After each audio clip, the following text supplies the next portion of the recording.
baan idinku waxaynayaa jeekala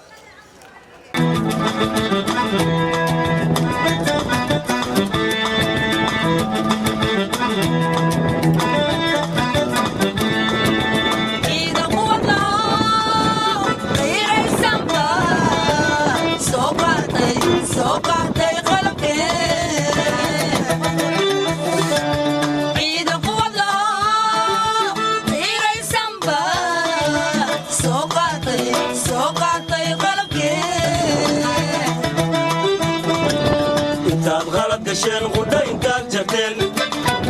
انتاد غلط قشين غدا انتاد جبتين فرح يدا دكتين قبل يدا غدين بي كو قصاصيا كو قصاصيا كو قصاصيا كو قصاصيا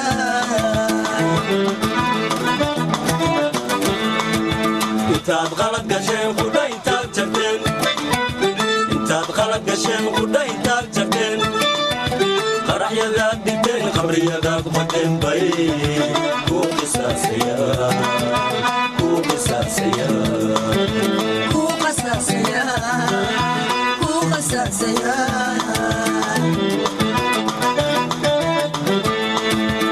وصوغ دمي قيقود كهري كان دعي غرير عيدا كوغا قبو عيدا كوغا قبو عين الوطن عيدا كوغا قبو عيدا كوغا قبو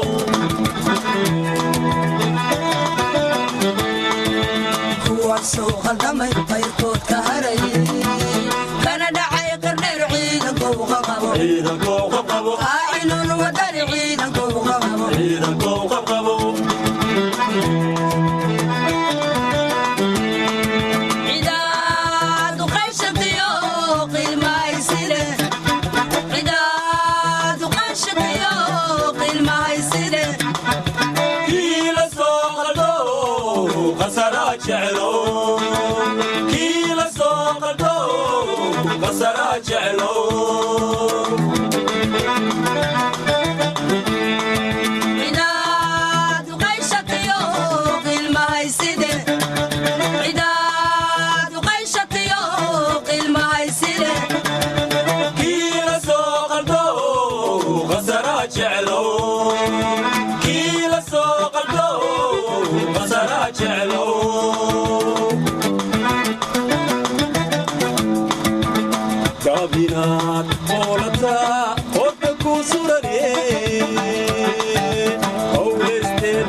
in muxuu dagaalku muxuu hawada iyo muxuu dhulkaba uu si fiican uga socday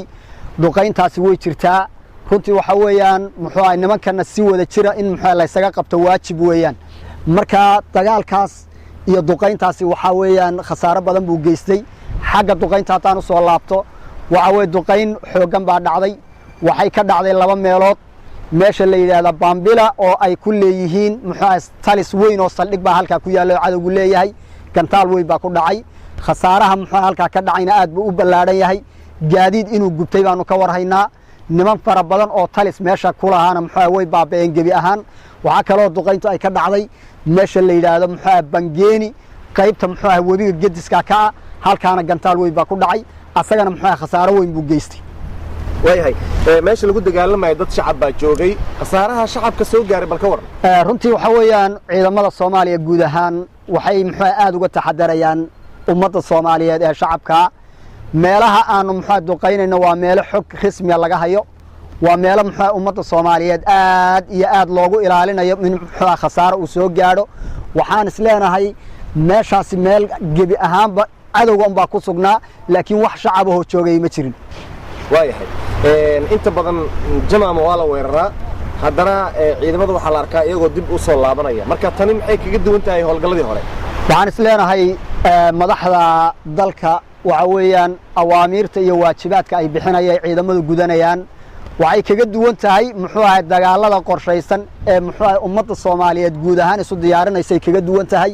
waa hawlgal waajibaadkiisa nala siiyay haddaanu saraakiisha ciidamada Soomaaliyeed nahay marka way ka duwanaanaysaa wixii hore ee dhacayay hadda wixii laga bilaabana muxuu ahay hawshu sida ay muxuu ahay si ma garanaysaa ka sii xoog badan baa loola dagaalami doonaa nimanka cadawga taliya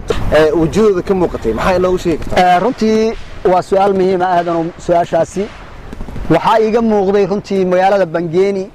Beleduraxma iyo Koban waxaa iiga muuqatay runtii diif aan aad iyo aad ula jiridhacooday aad iyo aad muxuu ahay nafsadayda iyo qalbigayga wax uga bedeshay maxaa yeelay waxa weeyaan dadkaasi ma haystaan wax caafimaad oo ay haystaan ma jiro wax waxbarasho ay haystaan ma jiro wax ma garanaysaa haddii ila yiraahdo nolosha aas-aasiga ku saabsan oo ay haystaan ma jiro waa dad waxa weeyaan any time ay birtu saaran tahay waa dad waxa weeyaan ku seexda habeenkii goorma lagu qalayaa waa dad waxa weey ku soo toosaya maanta maxaa lagu weydiinayaa oo muxuu ahay laga dhacayaa waa dad muxuu ahay mar walba u taagan muxuu ahay cadow aan u naxaynin inay muxuu ahay kor taagnaadaan waayahay dagaal baa dhacay al-shabaab dabcan iyo ciidamada xoogga dalka gacmaha isula tageen maxaa soo qabateen maxaabiista runtii maxaabiista aanu keennay waxa weeye ilaa 5 bay gaarayaan maxaabiistaas waxa weeyaan dadkii ku shaqada lahaa ee waxa weeye dambi baarista lahaa nooc dooniba waxa weeye ha ahaadeen bay ilaa hadda gacanta ugu jiraan dadkaasi waxa weeye dad anugu aan xaqiiqdooda ogahay inay shabaab yihiin baa kamida waxaanu soo bandhigi doonaa markii waajibaadka muxuu ahaa baaritaanka laga gutaano soo bandhigi doonaa inta badan marka wadooyinkaas al-shabaab laga saarayo dadka shacabka waxay ku dhibaateeyaan miinooyin iyo waxyaabaha qarxa say uga hortagteen waxyaabahaas runtii waxa weeyaan miinadaasi ciidanka gaarka ee danab qaybta 43aad waa si muxuu ahay khibrad ay ku jirto muxuu miinooyinka u saaray ciidankaasi wuxuu ku guuleystay ciidanka danab ee sida gaarka u taabaran in uu muxuu miinooyinka gebi ahaanba uu soo wada saaro markii laga reebo 3 miino oo waxa weeyaan muxuu cadawga ay qarxiyeen ciidamadu intayna soo gaadhin waxa weeyaan wax allaale wixii kale ee halka yaalay 9 miino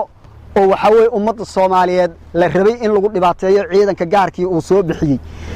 3 miinana muxuu ahay intayna ciidamadu soo gaadhin bay qarxiyeen 13 miino buu ku guuleystay ciidanka danab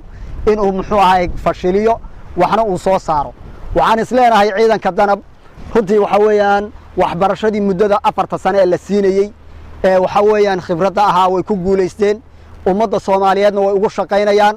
wayna ugu shaqayn doonaan insha Allah tacaala meel kasta oo nimankaasi ay joogaanna waxaan u diyaarsanahay hadday miina dhigaan inaan soo saarno hadday muxuu ahay dagaal isku soo dayaanna inaanu ka hortagno meelaha ay joogaanna inaan ugu tagnaan u diyaarsanahay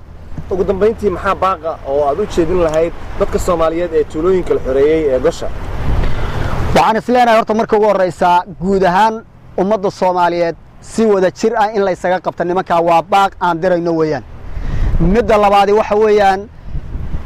meelahan muxuu al-shabaabka laga xoreeyay ee hadda xorta ah sida muxuu Bangeeni Koban waxa weey Araare Muuse Xaaji muxuu ahay in dadka horta muxuu ay dawladdu waxa la wixii lagu caawin karo lagu caawiyo waan muxuu ahay iyadana soo jeedinaynaa tan kale waxaan leenahay nimanka muxuu cadawga ee muddada fara badan ummadda Soomaaliyeed dhibaateynaya inaad la dagaalantaan oo gacmihiina ula tagtaan oo dhammaan qof kasta waa inuu muxuu ahay qofka cadawga ee al-shabaabka inuu dilo muxuu ahay taasna waan ugu baaqaynaa ummadda Soomaaliyeed waxaan idinka mahadcelinayaa sida hufnaanta leh ee firfircoonida aad ugu shaqaynaysaan ummadda Soomaaliyeed guud ahaan gaar ahaan ummadda reer Jubbaland inta kadib shirkayga jaraa'id wuxuu ku saabsan yahay ciidamada dawlad goboleedka Jubbaland iyo ciidamada xoogga dalka iyo ciidamada sida gaarka u tababaran ee danab ayaa waxay howlgallo labadii maanta ilaa ay shalay ay ka wadeen deegaanada hoos yimaada degmada Jamaame alxamdulillah howlgalka oo sidii looga talagalay u dhacay dhammaan looga guuleystay kooxihii sharwadayaasha ahaa ee shacabka Soomaaliyeed dhibaateyntiisa iyo dhiigdaadintiisa mar walba ku howlanaa dagaalada si toos waxay ugu dhaceen Badar Jadiid meesha la yiraahdo Bangeeni Koban Baladurrahma afarta goobood dagaalada ay ka dhaceen ba waxa alxamdulillah ciidamada ay ka soo gaareen guul waxayna halka ayda ugu dhimatay kooxihii khawaarijta ahaa 27 rag ah waxa sidoo kale dhaawac culus ka soo gaaray koox badan oo kamid ah kooxihii sharwadayaasha ahaa firxadkoodina waxa ilaa saacadan lagu sheegay ilaa jamam ilaa jirib ilaa halka inay u farxadeen ciidamadana waxay howlgalkii ay ugu tala galeen burburinta goobihii cadawga uu shacabka Soomaaliyeed mar walba dhibaatada ugu soo maleegay ay ku fuliyeen burburin ay ka fuliyeen burburin aad iyo aad weyn heerkadan uu sareeyo waxaan rajaynayaa insha Allah bidina karim inay ku dhiiran doonaan damba in shacabka Soomaaliyeed ay reer Jubbaland nabadda jecel inay samar damba amnigooda ama wax dhagar ku ah aysa ku soo dhiiran doonaan ayaan rajaynayaa maadaama ay la kulmeen wiilal u tababaran ka hortagooda iyo sidii loo burburiyana aad ugu takhasusay waxaan u mahadcelinayaa marka ciidamada iyaga waxaan leeyahay waad mahadsantiin howlgalka iyo guusha aad u keenteen guud ahaan ummadda Soomaaliyeed gaar ahaan reer Jubbaland abaal ayaa idinku hayaa insha Allah bidina karim waxaan rajaynayaa inaad guul gaartaan saasoo kale ciidamada waxay soo saareen 9 miino waxayna qarxiyeen 3 kamid ah miinooyinkana way qarxiyeen waa 12 ay saa ku noqonayaan cid wax ku noqotayna ma jirto miinooyinka oo kooxaha ay geliyeen laamiga dheer isku xira Muqdisho iyo Kismaayo ayagoo ugu dan lahaa shacabka Soomaaliyeed ee wadada isticmaalaya in ay ku dhibaateeyaan dhagarna ay ugu maleegaan dhiigoodana ay ku daadiyaan waxa saasoo kale ayadana howlgalka si fudud miinooyinka ku soo saaray ciidamada iyaga alxamdulillah howlgalkana wuxuu noqday howlgal najaxay waxaan u rajaynayaa insha Allah bidina karim